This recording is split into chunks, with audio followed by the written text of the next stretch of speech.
কোন হাট থেকে নিয়ে? এই দুটো ভাই দিয়াবাড়ি হাট থেকে। দিয়াবাড়ি হাট থেকে। জি। কত পড়লো?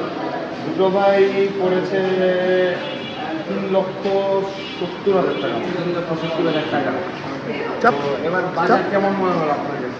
এবার বাজার কম মনে হলো, আগেবারের থেকে কম বলবো না, একই যা আসলে যা। তো গরু কিনে খুশি তো? জি আলহামদুলিল্লাহ।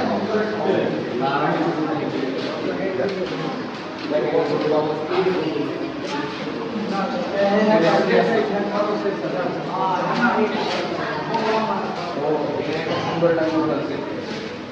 এই গরুটা দেখি। এই গরুটা কোন হাট থেকে নিলেন? রহমতগঞ্জ হাট থেকে। রহমতগঞ্জ হাট থেকে। কত হলো ভাই? 1.5 লাখের মতো। 1.5 লাখের মতো। হাসিল সহ? হাসিল সহ। হাসিল সহ, মাশাআল্লাহ, খুব সুন্দর একটা গরু। এবার বাজার আপনার কাছে কেমন মনে হলো? দামটা খুব চড়া ভাই। দামটা খুব চড়া। আপনি গরু কেনার পর কি হাটে গিয়েছিলেন? হ্যাঁ, গরু কেনার পরে দামটা একটু কমে উঠেছে আমার মনে হচ্ছে। মনে হচ্ছে। ধন্যবাদ, ভালো লাগবে। ঈদ মোবারক। ঈদ মুবারক ভাইয়া।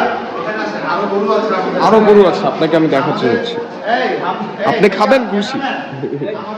এইটা হচ্ছে এই গরুটা নিয়েছি 3,50,000 টাকা দিয়ে। এটাকে বলা হয় অস্ট্রেলিয়ার গোল্ডেন বুল।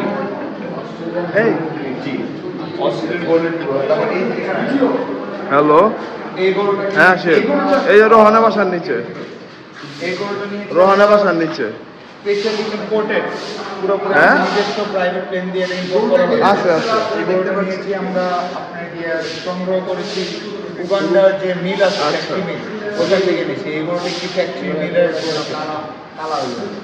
গরুটা কালা হয়নি কারণ আপনি তো you can be resist bro. আল্লাহ, কই বেরি মানুষ দিলে তো ওই গরুর দাম 3.5 লাখ টাকা। এই গরু